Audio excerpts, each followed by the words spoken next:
What is this? You know this. This is the check engine light. But really, it's a word in the language we use to communicate with our cars.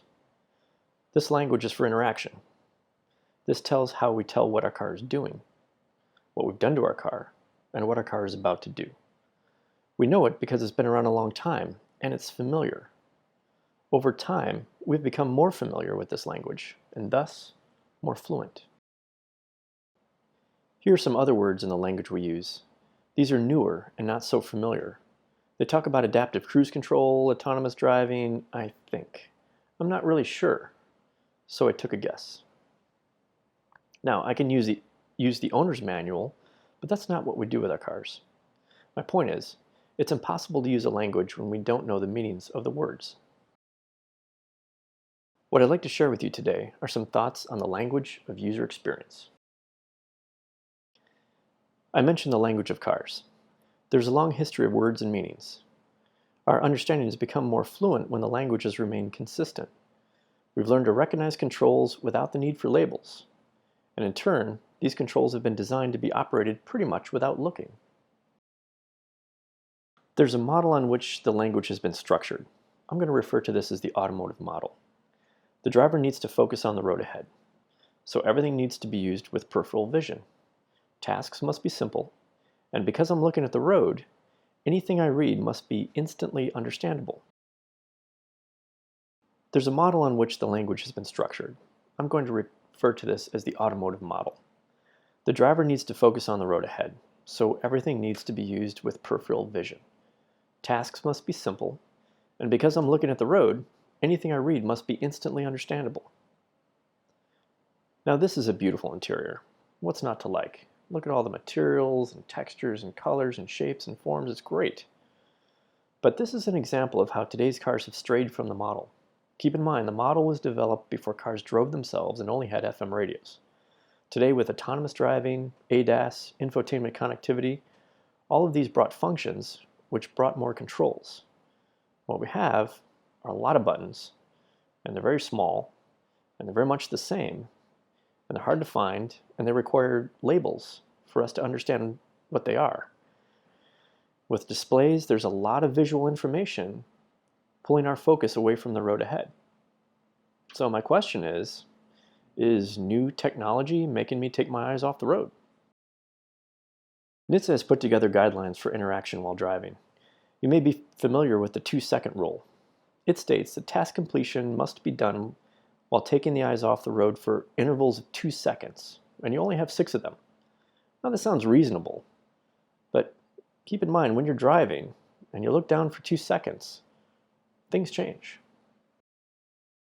Here's an example of images that were taken during a ride every 2 seconds, and you can see how the screen changes. Cars are changing lanes, brake lights, traffic lights.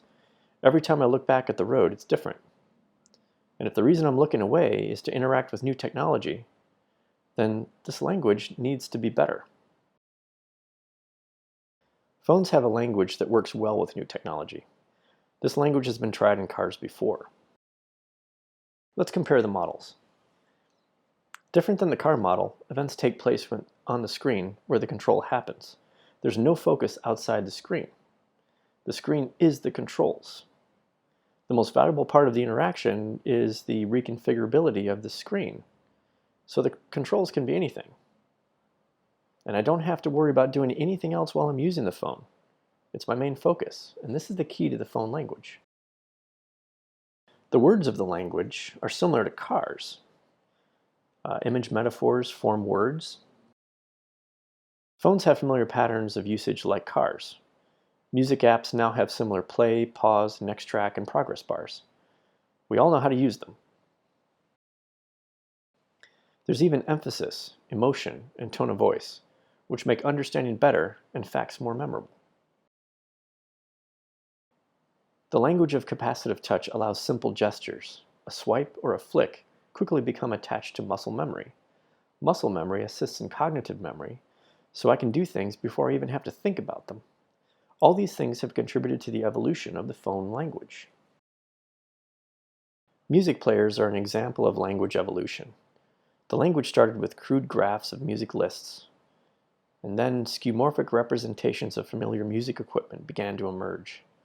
Sorting was accomplished by using album art, which we were familiar with, and the look of buttons became less about the look of buttons and more just the familiar symbol. This fast evolution happened not by inventing new words, but by using familiarity to design the new. It's like a graphic Darwinism happened, step by step. By designing for the model, the phone language has evolved successfully.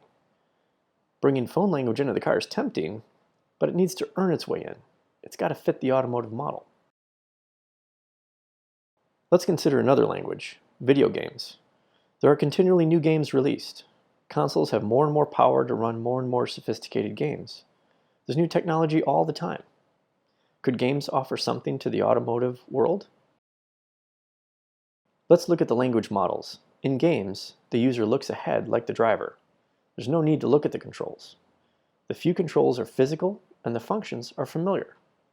Should anything be unfamiliar, descriptions of the labeling show up on the screen, where the user's eyes are focused. Game controllers haven't changed. A consistent interface over multiple decades. Familiarity and sameness has not held this industry back, but instead has been the key to further growth. If someone makes a game where you have to learn a new controller, then nobody's going to buy it. Consistency has created fluency. I'm a designer. Most designers want to make everything new. If there's a question whether consistent controls make a game controller look old, maybe this design answers that question. There's new shapes, materials, forms, finishes. It all looks new. The consistent controls don't hold back the design. You can see that the way these buttons are executed, they look very sophisticated and look great. In fact, there's plenty of desirability here, like $150 worth. And people are buying these all the time. The automotive industry hasn't taken this approach to controls. Over the same time, there's been much change. Unfortunately, a standard hasn't evolved like the phone or gaming languages. You can see in 2000, there were a few controls, and more were added over time, and by 2016, there were so many controls, now I have to look down to know what I'm doing. For a brand known for consistency, there hasn't been any here. It seems over this time, they've evolved away from the car model.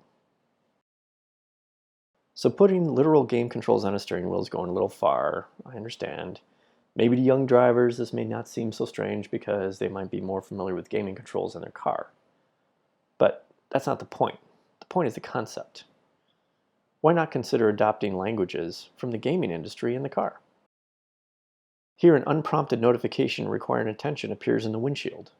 I'm getting a call from Chris Evans, and there are two choices. I can either accept or decline. And to accept, it's a button represented by the X.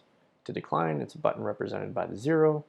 They're in the same position as they appear on the steering wheel, and I can find them tactily. I don't have to look down. So here, as long as the amount of messages are few, the game language is fitting the car model. Here's an unprompted message also in a current vehicle. This message appears in the cluster, not where I'm looking. I'm about to go off the road and a message appears in my cluster and my eyes are immediately diverted to look down. If I have to look down at something telling me to look up, that's not really good communication. It also doesn't fit the automotive model. This is actually closer to the phone model. At Pocketsquare Design, we've developed a method for evaluating the quality of user experience systems. The official Pocketsquare Interaction Usability Measurement. As you can see, we're all about making things easy to remember. So this is a tool with multiple areas of evaluation to provide quantitative data for the automotive industry and others. We've set this up to be used during the development of a system, not after the system's already been designed and it's too late to make changes. There are multiple areas we look at to arrive at a cumulative score for any system. Information density shows how touchscreens have been populated with interactions. There are many screen sizes, and just having a larger screen size doesn't guarantee a win. It's all what you do with the space. We measure for font size, and we count task steps. There's also evaluation for adherence to National Highway Traffic Safety Guidelines, and there are some ergonomic standards we use to measure. But what is relevant for today's discussion is how we can score for language familiarity. Here are two touchscreen examples. We look at each individual interaction on common screens, and we use a method of filtering for the origination of each interaction. And when we're done, it looks something like an infograph. The interactions are plotted into 4 categories of origin: cars, games, phones, and other. And other means it has no origin, thus unfamiliar. Unfamiliar, you guessed it, it gets a lower score. The scores for cars, games, and phones all get high scores because we're familiar. The best part is we don't have to have a working system to evaluate. We can use images, wireframes, or even a sketch at any point to do this evaluation. All the language models I presented are about communicating information and expression. There's a balance, however, in the design of a system where understanding and desirability complement each other. I want understanding, and I want it to be cool. Sometimes there's info without tainment, and it's like raw kale with no dressing. When there's too much tainment, I might be getting a lot more speeding tickets than I want. The middle is where the reward is. These 4 objectives are the core to the automotive model.